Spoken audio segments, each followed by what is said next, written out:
بسم اللہ الرحمن الرحیم والصلاة والسلام علی رسولہ الکریم وعلی آلہ وصحبہ اجمعین۔ دنیا کا ہر انسان ایک آرام والی سکون والی زندگی گزارنا چاہتا ہے، انسانی فطرت ہے، کوئی مشقت نہیں چاہتا، کوئی تنگی نہیں چاہتا۔ تو جس اللہ نے ہمیں پیدا کیا اس نے ہمیں آسان زندگی کا راستہ بتایا، وہ قرآن ہے، اس کو ہم نے چھوڑ دیا ہے۔ ان قوم اتخذوا هذا القرآن مہجورا، یا اللہ ہی ہیں جنہوں نے میرے قرآن کو چھوڑ دیا۔ تو دنیا میں کوئی انسان یہ دعویٰ نہیں کر سکتا کہ میں تمہیں بہترین زندگی کا گر سکھاتا۔ قرآن یہ دعویٰ کرتا ہے فَلَنُحْيِيَنَّهُ حَيَاةً طَيِّبَةً، کہ تم میری مان لو تو ہم تمہیں خوبصورت زندگی نصیب فرمائیں گے۔ تو بھائیو، قرآن صرف رمضان میں سننے سنانے کی چیز نہیں ہے۔ قرآن پاک ہماری زندگی میں اس طرح ہے جیسے کھانا اور پینا۔ روٹی اور پانی کے بغیر آدمی چند دنوں کے بعد موت کے گھاٹ اتر جاتا ہے، مر جاتا ہے۔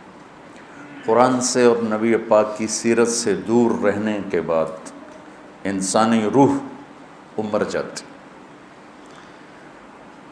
پھر وہ بس ایک مردہ لاش ہے، جو زندہ لاش ہے جو چل رہی ہے۔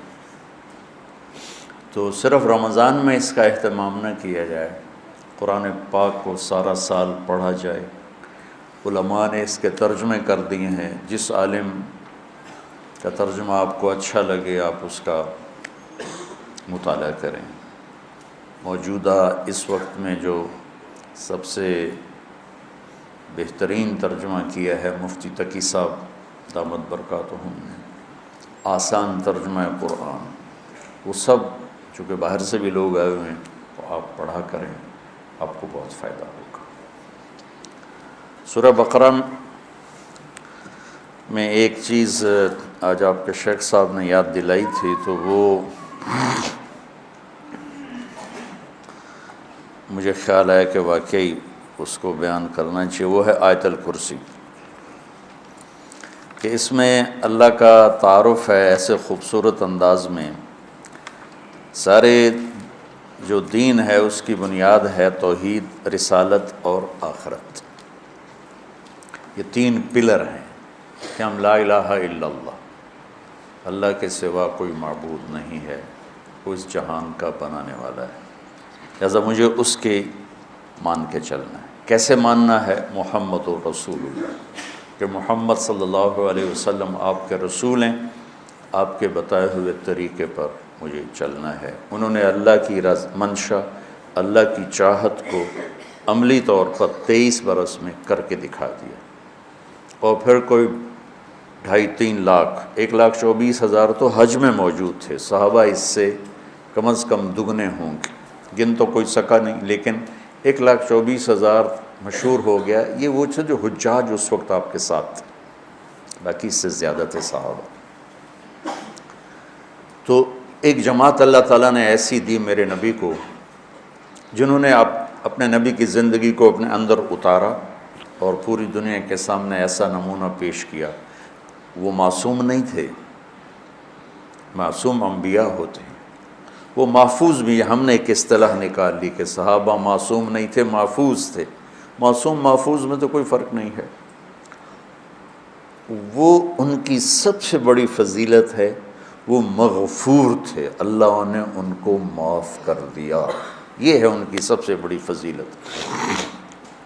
سب سے بڑی فضیلتوں میں سے ایک فضیلت کہ اللہ نے کہا کلن وعد اللہ الحسنى، میرے محبوب ہمارا وعدہ ہے سب کو جنت دوں گا، لہٰذا فلاں نے یہ کیا فلاں نے وہ کیا، اب اس پر بحث کرنا یہ ان کی شان کے مناسب نہیں ہے، خلاف ہے۔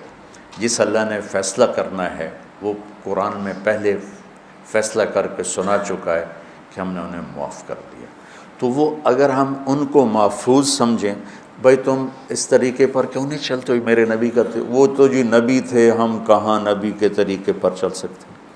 اچھا بھائی ان کے ساتھی ہیں، وہ تو جی محفوظ تھے، ہم کہاں اس کے طریقے پر چل سکتے ہیں، تو شیطان راستے بنا دے گا۔ وہ نہ معصوم تھے نہ محفوظ تھے، وہ ہماری طرح عام انسان تھے، لیکن ان کو نبی کی صحبت نے رنگ دیا۔ خطاؤں سے نہیں نکلے، لیکن اتنا اللہ اس کے رسول کو راضی کیا کہ اللہ نے کہا جاؤ سب معاف ہے، لا الہ الا اللہ کیسے کرنا ہے، محمد رسول اللہ۔ اور اس پر پھر آگے ایک موت کے بعد زندگی آ رہی ہے، اس میں اللہ تعالیٰ نے کامیابی اور ناکامی کا دار و مدار وہ اسی کلمے پہ رکھا ہے کہ جس کے پاس یہ کلمہ ہے اور اس کلمے کی ضروریات کو پورا کیا ہے وہ سیدھا جنت میں جائے گا، اور جس کے پاس یہ کلمہ ہے اور اس کی ضروریات کو پورا نہیں کیا اس کو جہنم میں جانا پڑے گا اللہ کے قانون کے مطابق، باقی جس کو چاہے معاف کر دے۔ اور جس کے پاس کلمہ بھی نہیں ہے اس کے لیے پھر میرے اللہ کا قانون سب سے مختلف ہے۔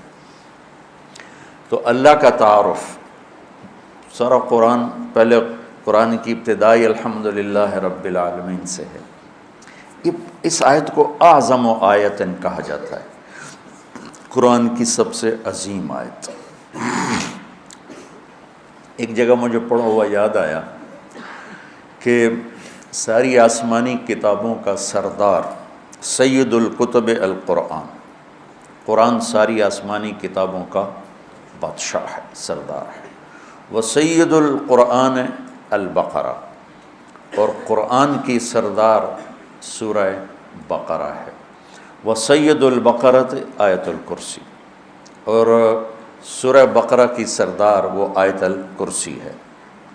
اس کو اعظم و آیا، سب سے عظیم، سب سے بڑی نہیں، سب سے بڑی آیت ہے اذا تداینتم بدین، بڑی سورہ لمبی۔ اطول آیت وہ ہے یا ایھا الذین آمنوا اذا تداینتم بدین الی اجل مسمی فاکتبوہ، یہ ہے اعظم و آیا، سب سے عظیم آیت۔ تھوڑا سا اس پہ ہم بات کریں گے۔ اللہ کا نام قرآن میں کیا ہے؟ بولو سارے بولو، دوبارہ بولو، پھر بولو، کہیں خدا بھی آیا ہے؟ کہیں خدا آیا؟ یہ کیا تم نے لگایا ہوا ہے؟ پٹھان خدا کو خدائے بنا جاتا ہے، خدائے پاکا، خدائے پاکا، وہ اور آگے لے جاتے ہیں۔ وہ یہ جو ہمارے گجراتی میں نے یہ خدا کو خدا بناتے ہیں، خدا کی قسم خدا۔ ارے اللہ کا نام اللہ ہے، تم علمی لوگ ہو کر اس کو اللہ کے بجائے خدا لکھتے، خدا ہو، پڑھتے خدا ہو، بولتے خدا ہو۔ وہ میں نے ایک مضمون پڑھا میری اس بات کے رد میں، اور رد کس بات پر؟ ہمارے اکابر نے خدا کہا ہے، ہم کیوں نہ کہیں؟ یہ دلیل دی جا رہی۔ ارے بھائی میں کب کہہ رہا ہوں کہ خدا کہنا حرام ہے؟ میں نے کوئی کبھی کہا؟ میری تو لائن ہی نہیں فتویٰ دینا۔ میں یہ کہہ رہا ہوں کہ خدا اللہ کی تعبیر نہیں کرتا، جیسے ہمیں کہا جاتا تھا گاڈ مت کہا کرو، گاڈ انگریزی میں گاڈ، کہ گاڈ اللہ کا ترجمہ نہیں ہے۔ تو میں پوری بصیرت کے ساتھ کہتا ہوں خدا اللہ کا ترجمہ نہیں ہے، گاڈ اللہ کا ترجمہ نہیں ہے، یعنی فل ترجمہ، فل بھگوان اللہ کی پوری ٹرانسلیشن نہیں ہے۔ ایشور، دیوتا، اوتار، بھگوان، خدا، گاڈ، اور جتنے دنیا میں مختلف زبانوں میں نام ہیں، کوئی نام اللہ تعالیٰ پر پورا فٹ نہیں آتا سوائے اس کے جو اللہ نے خود بتایا، اللہ، میں اللہ ہوں۔ تو خدا نہ کہا کرو، منع نہیں ہے، دیکھو بار بار سنو، بار بار سنو، چونکہ تم سو کے سنتے ہو، باہر جا کے فتوے لگاتے ہو۔ میں گورنمنٹ کالج لاہور جب پڑھتا تھا تو ہسٹری، تاریخ کا ہو رہا تھا لیکچر، پیریڈ یار، تو ایک لڑکا پیچھے سو رہا تھا، یوں سر، وہ جو ہسٹری کے پروفیسر تھے وہ بتا رہے تھے صحرائے گوبی کے بارے میں. صحرائے گوبی ہے چین اور منگولیا، چائنا سے چلتی ہے، منگولیا میں داخل ہوتی ہے، اور منگولیا والا جو حصہ ہے صحرائے گوبی کا، اس میں چنگیز خان پیدا ہوا اور مغل قوم پیدا ہوئی جنہوں نے دنیا کو ہلا کے رکھ دیا. اچھا، اب ان کی نظر پڑ گئی، ان کا roll number 56، yes sir, where is صحرائے گوبی؟ صحرائے گوبی کہاں ہے سر؟ چھانگا مانگا میں ہے.